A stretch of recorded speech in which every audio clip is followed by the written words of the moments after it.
Have you come across these gurus online talking about buying a business? Well, I've bought one, so let me tell you the truth. After coming out of university, I didn't know a lot, certainly nothing from my degree. But what I did know was that I wanted to pursue an independent career path, one where I could be my own boss. And anything but an employment contract. After trying my hand at a few things and then failing, after about 14 months, from first speaking with the business to completion, I bought an engineering firm for a consideration of £3 million. And that was based on the earnings of the last 22 years at a 2.2, 2.5 earnings multiple. It came with about £2.8 million worth of net assets. It was a hell of a deal. I raised about 2.2, 2.4 million pounds from a bank and lost my sanity, sense of comfort, and a few pairs of underpants in the process. And so there's a lot of people talking about buying a business online. And since I've done it, let me tell you the frank reality. Come on.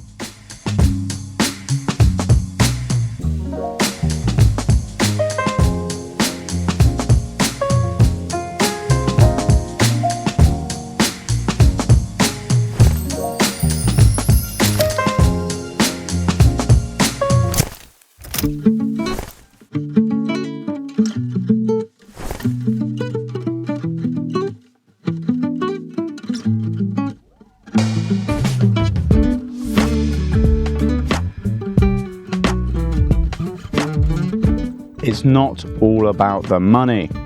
I can't speak for large businesses, but when it comes to small businesses, by and large, it's not the result of some well-executed exit strategy that they sell, but one that is motivated by personal or emotional reasons.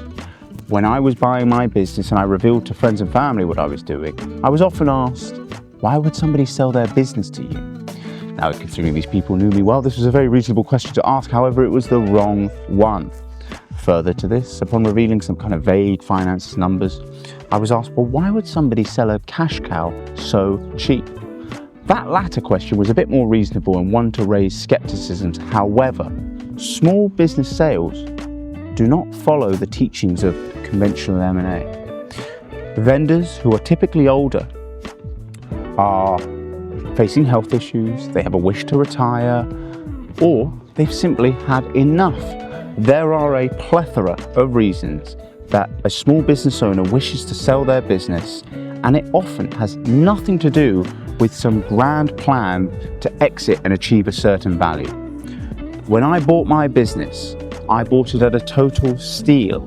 It was a deal of the century. I got very lucky.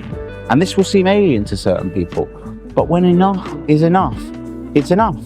If you're approaching retirement age and you've got more money than you know what to do with, maximizing the value, if it inhibits the sale, is not your goal. Dropping the price, if it ensures the sale, is a better decision. And so therefore, if you have any knowledge of finance or M&A, ditch the DCA and any of your conventional teachings, because small business sales do not often follow logic or reason, but one more of emotion.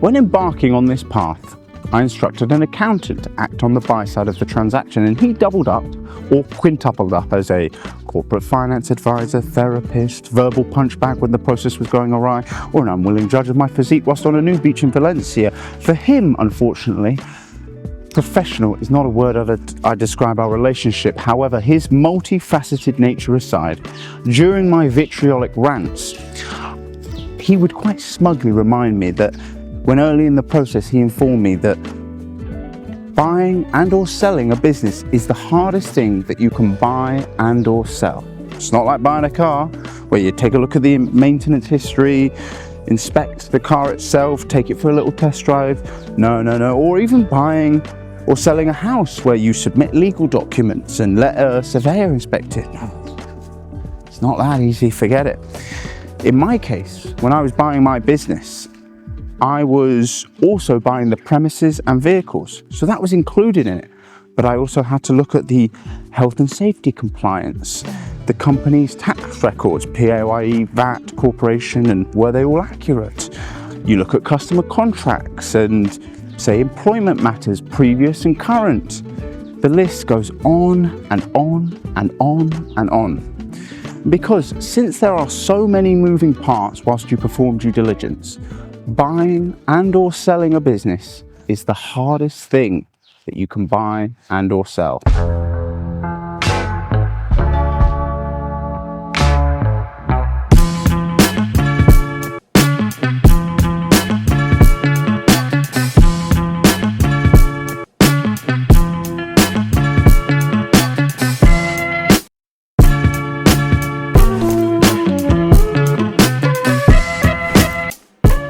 I often see online, oh, find a business, get a bank to lend you a few mil, Bob's your uncle, you're a multi-millionaire. No. Dealing with the bank requires a video of itself, but it has a multitude of factors and they are often omitted online.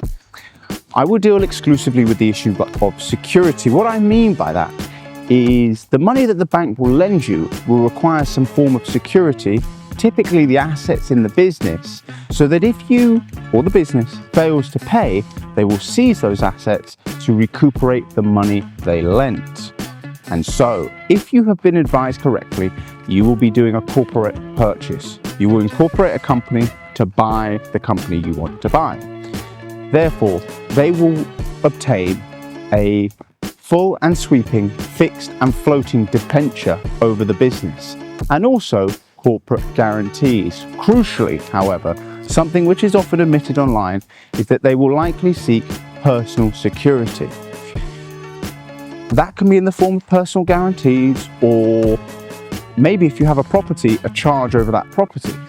So therefore, if the business fails to pay the loans and they seize the assets and do not recuperate the full amount of money they lent, they will then come after you personally for the money.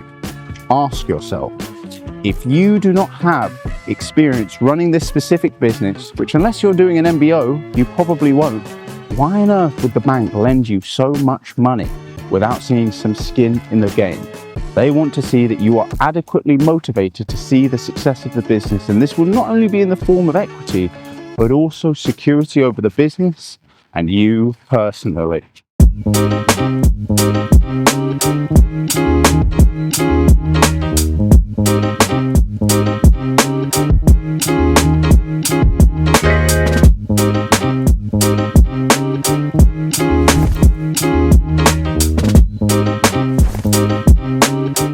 Revenue is insanity, profit is sanity, and cash is king.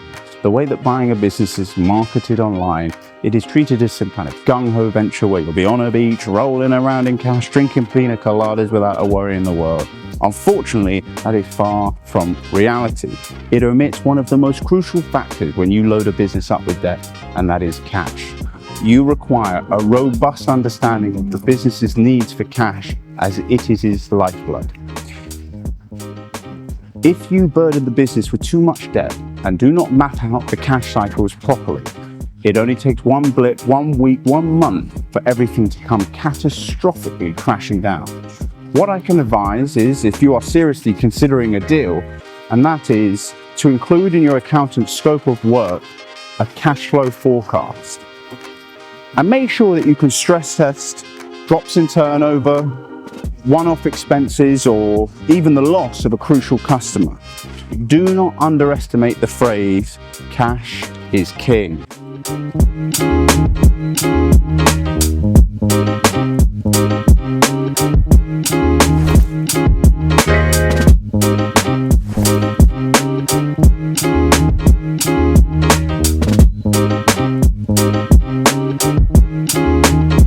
Congratulations, you have now completed. If you thought buying a business was hard, now it's time to bloody run the thing. Much like dealing with a bank, running a business deserves a video in and of itself, but in this video I'm going to deal exclusively with the idea of company culture. The business that you will be buying will have an established and ingrained culture, and this works like an ecosystem. And if you disrupt this, you very likely risk catastrophically disrupting the business as a whole. For example, my business was run with an iron fist culture where people wrongly or rightly lived in fear of stepping out of line and talking back to management. They did as they were told, they worked their arse off, there were no radios, you got a shit wage rise, and maybe, if you were lucky, a bottle of Bell's whiskey at Christmas. I took a slightly less heavy-handed approach. I introduced radios, I did slightly better wage rises, better gifts at Christmas, and this slight move away from the status quo kind of made people open up to me a bit more. They felt slightly more relaxed and less pressure. And this isn't to say it's a bad thing, but if I could have a do-over, I would have been more tentative, more slow in making decisions that could potentially alter the company culture. And therefore, if you are about to take over a business yourself, all I can say is move very slowly, be very tentative, as you never know what decisions that you will make and the symptoms of these decisions will have on the ecosystem you wish not to disturb. Remember, you are buying it for a reason. If it ain't broke, don't fix it. And there we have it. There is a load of bullshit online talking about buying businesses, entrepreneurship through acquisition, and all sorts of waffle, and you mustn't drink the Kool-Aid. It is far from a straightforward ticket toward passive income and pina coladas, and it is not for the faint-hearted.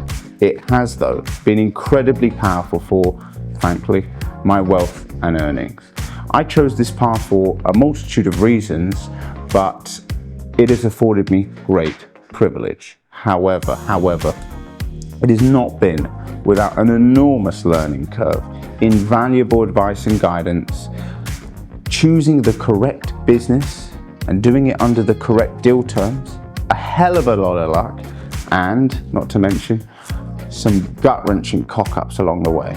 And so I hope this video has been helpful for those that are considering the avenue of buying or even a specific deal. Keep your wits about you and good luck.